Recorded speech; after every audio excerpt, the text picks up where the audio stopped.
Green interwebs, it's Jack and K. I've been in a situation ever since the Timeless Cup.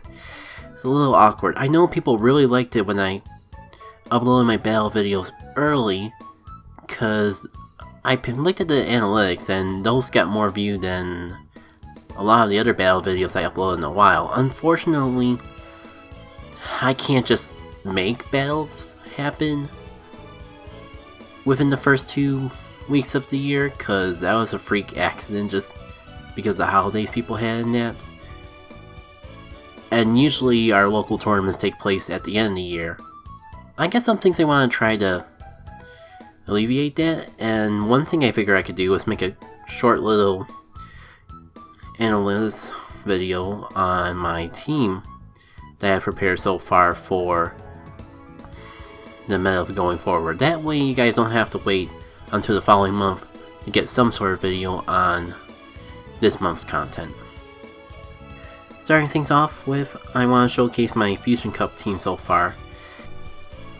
Okay, I just realized I might have lost some of my non-PvP viewers already, so let me try to get you all caught up real quick. If you haven't seen one of these videos before, Silph League is a series of player vs player trainer battles, tournaments that the Silph World does once a month. This particular theme is Fusion Cup. As I should mention, each month has a different theme, focusing the meta around different Pokemon as a result. The Fusion Cup theme is all about dual type Pokemon. That would be Pokemon that have two different types. A singular grass type like Meganium is not allowed for this tournament, but a dual type like a water ground type as Quagsire, or even a normal flying type like Noctowl are allowed. The second main restriction of the Fusion Cup is that the Pokemon's gotta be cheap to have this teach a second move to. Silph League defines this as a Pokemon that costs 50 candy at most to power up. Even if the Pokemon has a pre-evolved form that costs less candy, such as Riolu only costing 25 candy and 10,000 Stardust, but Lucario costing 75 candy and I think 75,000 Stardust. Lucario would not be allowed even if you evolved it from a Riolu. There are a couple other Pokemon that are restricted to this cup, even though they would normally fit this rule set, and I would recommend going to the Silph League site and looking up the Fusion Cup directly to see that. Things that come to my head right away is Azumarill, which kinda sucks because I would have loved to use Azumarill just because I enjoy that Pokemon. And I think that's the basis for the Fusion Cup.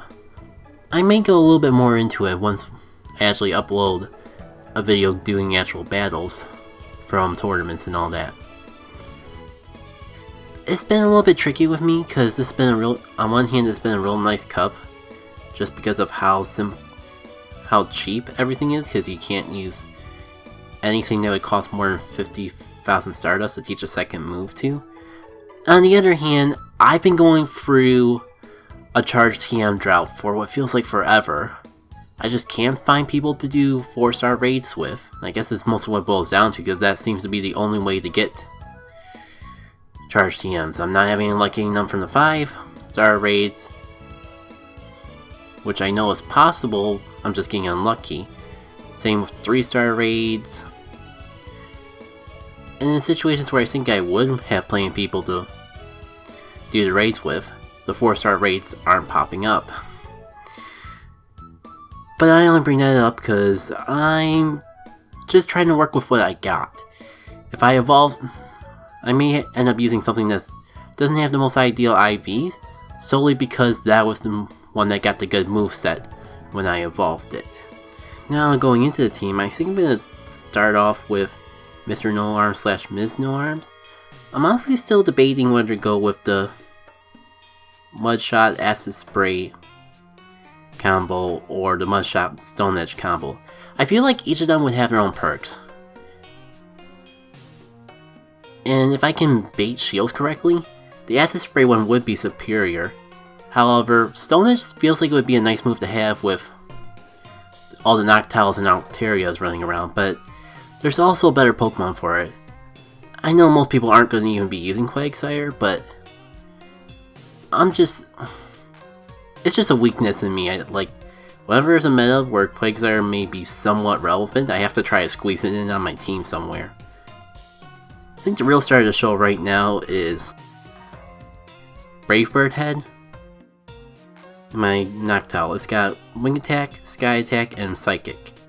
I know most people run Nightshade for this cup, but before I had my TM drought, I was reading up on things, and everyone was saying from previous metas that Nightshade sucks. Nightshade is a terrible charge move, and you never want it even when it has type advantage. But of course, when I'm out of TMs, everyone wants their Noctowls to have Nightshade on them. But I'm trying to make Psychic work. Part of the reason why I kept it after I swapped over was because I thought it might make an interesting shield bait opportunity. The one problem that's keeping it from being an actual good shield bait option is the fact that Psychic takes longer to charge up to than Psychic. However, if I get lucky, there is a possibility of getting a defense drop with a Psychic. And part of me thinks that there might be some interesting opportunities for it. But if I were to get 30 charged TMs out of the blue tomorrow, that might be one of the Pokemon I'd be more willing to swap over. There's a couple others I have an Alolan Sandslash I want to use, but its moveset is terrible. I see a lot of people running Gyro Roll, so that's not the issue, just the fact that Ice Punch is this thing and mine is still stuck with Blizzard. That's probably the number one thing after my Poliwrath that I want to just throw charge TMs at and actually get something good. Because I feel, especially now that Mud Shot is no longer a legacy move, I would feel pretty good running this Poliwrath if only it had Ice Punch. The issue is with Altaria running around, a lot of the good Pokemon revolve around having Ice Punch. At least those the ones that best counter Altaria. Speaking of things to counter Altaria, I think my Charmer/Ice user on my team is going to be my low and Volt picks. Especially until I get the charge TMs to swap something over to Ice Punch like Poliwrath or Alolan Sandslash. Charm is real great for anything that is super effective against it. And with Altaria having the Dragon Flying type, that really works in advantage. I know some people would prefer to run Powder Snow over Charm, but Charm's just a real powerful move, and having that gives you an edge over things like Sight, Fighting, and Dark types. I don't think Dark types are really too much of a relevance in this meta, minus maybe Shift Tree, which still would handle more, but Charm is just that much more powerful of a move from what I've been reading up. And even from a little bit from the practices I've done, Charm just obliterates everything. I think the next thing that comes to mind that I want to try out is my Alolan Marowak with Fire Spin, Shadow Ball, and Bone Club. Bone Club, from my experience, is the ultimate shield breaking move, so it's good to have for that. Bronzor is also running amok in this cup, so actually Shadow Ball is just so much more powerful that it still would be better to use that over Bone Club. Thinking more about it, but if only for shield killing, Bone Club is great to have. But if I ever get stuck in a situation where Bone Club is super effective but Shadow Ball isn't, it's good to have that in my back pocket as well. For my Steel type, due to the unfortunate ruling of fate, I got my Probopass, which, as you can tell for being lucky, is not really going to be that great of an IV set. Oh, we'll get to Zadroom later. But it's got Rock Throw, Rock Slide, and Thunderbolt. So it's got the moveset that you would want for a Nose Pass. Thankfully evolved with the moves I need. And for fast TMs I got plenty to work around with. I haven't played too much around with Nosepass, so I'm still learning exactly what the best things to counter it for are. But as I was building my team, I did my homework, and Probopass seemed like a good thing to have. The Steel Rock, I think it's good for Altarias and Noctowl. Between its double rock moves and the Thunderbolt, it does have a few other matchups that aren't quite coming to mind at the moment. But part of the issue is just I don't really have a good Bronzong to work with. This is probably going to be my best bet. I might play around and consider it, but I think like a Bronzong for this cup in particular, you want to have Bulldoze and Gyro Ball.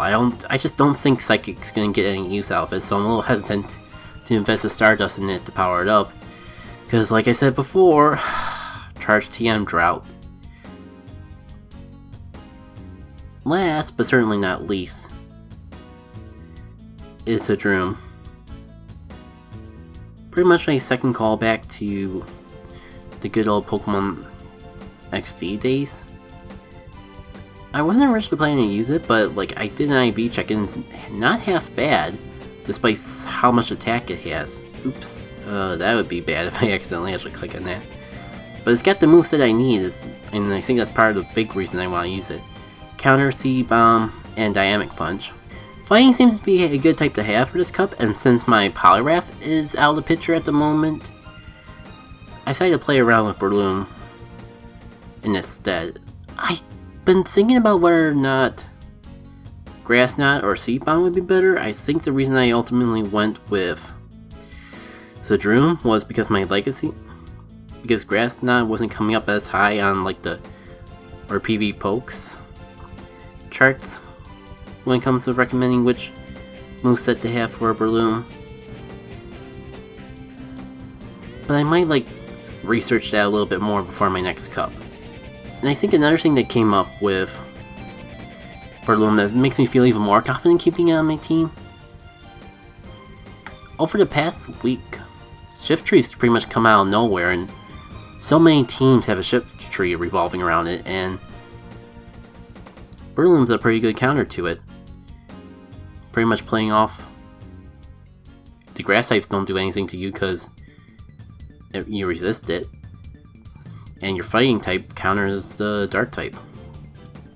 The one reason that I'm a little afraid about having Zadroom on the team is Breloom is a frail Pokemon, so I'm surprised like it showed up in even like the third tier recommendations for this cup. But I don't know, when I just realized that it might have a good niche for the team, I decided to use it because that's the way I build my teams. Like, I like to have at least a couple of my favorite Pokemon on there, if they're at all related to the meta, and try to revolve the rest of my team around it. I am still got my good old Venusaur with Razor Leaf, Frenzy Plant, Sludge Bomb in the background. Like, if I do a few more tests and find that like Breloom's not really pulling its weight, I could swap Venusaur with Breloom if it doesn't have too much of a hole. In a similar sense, I could have sworn I had a few other backups that I was considering, but I guess I just forgot I had 2 Quagsires. So that's it for now. The good news for you battling folks, I am going to be doing my first remote tournament, or at least attempting it. It's coming up Wednesday as I'm recording, so around the 15th. So you guys may be getting some PvP battle commentary a little bit earlier on than usual.